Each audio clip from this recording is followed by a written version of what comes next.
Hello students, in today's session, let us continue with the next disease called cancer.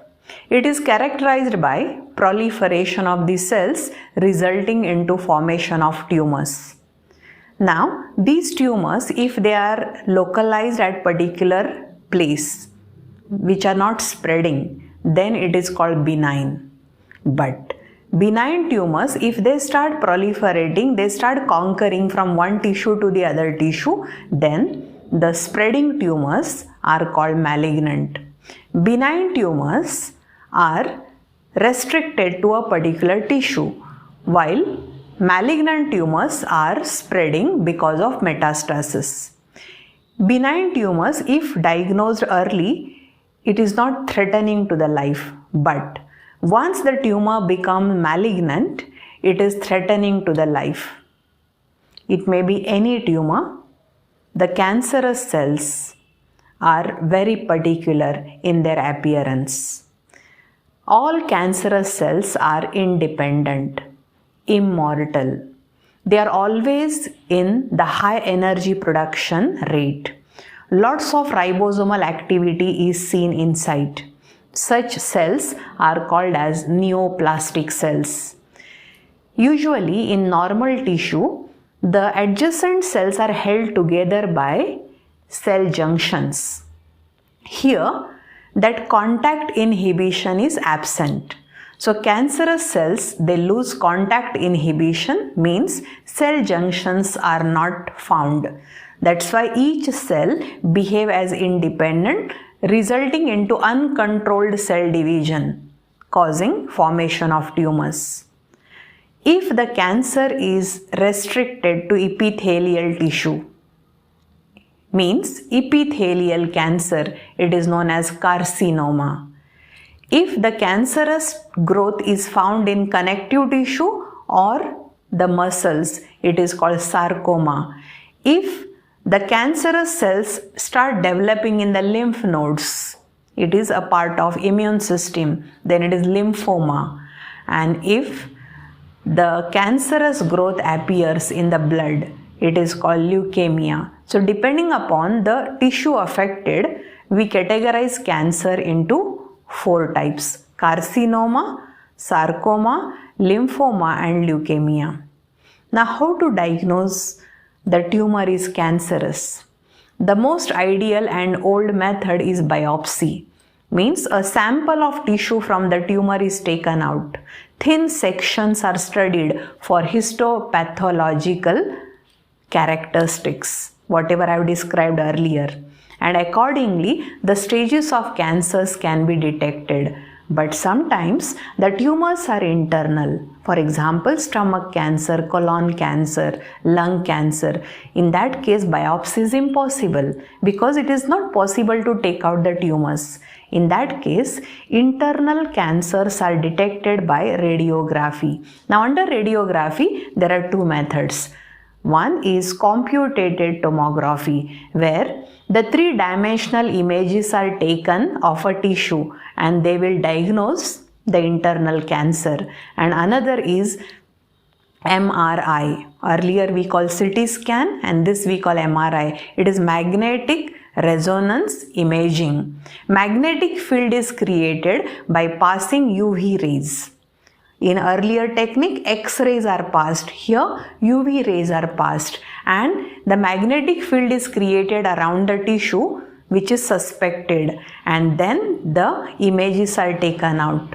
So, by ionizing radiations and non-ionizing radiations, they will detect the internal cancers. Once the cancer is detected, what are the treatments available? As per allopathy, most of the time, the medical practitioner advise that get rid of tumors by surgery. After surgery, the suspected cells around are burnt by radiotherapy.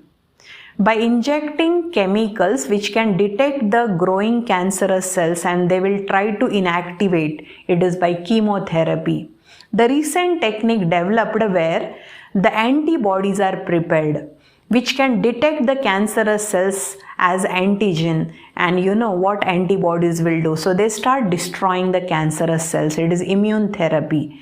And one more, it is still under process. It is gene therapy. Means if the cell whose genes undergoing mutation, and due to this mutation the cancerous growth is caused, then replace that defective gene, and then the cell which is repaired is allowed to remain in the body for normal functioning. This is gene therapy. So if you just make a list: surgery, radiotherapy, chemotherapy, immune therapy and gene therapy. These are the possible treatments available in allopathy. Ayurveda and homeopathy, they are having their own treatments. It is the person who believe in that particular field and want to get rid of this cancer. It is one of the dreadful and spreading disease now. As if like AIDS, it is also taking a revenge, causing silent death. Coming to the next part, that this cancer, how it is caused. Very difficult to answer, but the field of medicine categorized carcinogens. These are cancer causing agents in 3 categories. So carcinogens are physical, carcinogens are chemical, carcinogens are biological. This is 3 marks question expected in board exam.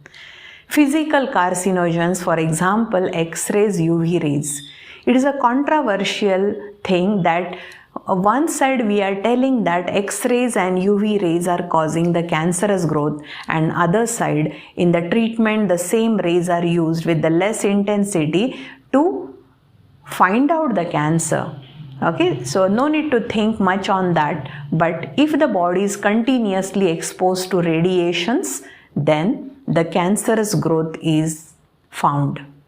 Chemical carcinogens means the pollutants like carbon monoxide, the pollutants which are present as hydrogen sulfide, the smog particles, and the nicotine which is present in the cigar smoke. It will trigger the internal cancers, and there are some viruses. After entering the cell becomes neoplastic and starts spreading by cell division. Then it is oncovirus or oncogenic virus. There are some genes which are inherited from affected parents to a children, and if they exposes or if they expresses, then because of oncogenes the cancer is resulted. The study of cancer is oncology, and the specialist who is treating the cancer patient is oncologist. In this session, I have covered what is cancer. It is characterized by formation of tumors due to uncontrolled cell division. The cells which are cancerous are called neoplastic. Earlier they are anaplastic, then they become neoplastic. These tumors are of 2 types. This is important for 2 marks. Benign tumors, malignant tumors. Types of cancer depending upon the tissue affected, 4 types. I told you the diagnosis, biopsy and radiography. Under radiography, either CT scan or MRI, and then possible treatments which I told you, total 5 types. And lastly, I told you about the carcinogens. With this, I'll conclude this session. Hope you followed earlier AIDS and this cancer. In AIDS, there is one organization who is working under the government. It is National AIDS Control Organization. This organization and several NGOs, they are creating awareness about the transmission of HIV, and they are also wherever blood donation is going on, wherever sexual practices is going on, there they will visit and they will see the protective measures so that the human beings are not affected from HIV infection. Thank you very much.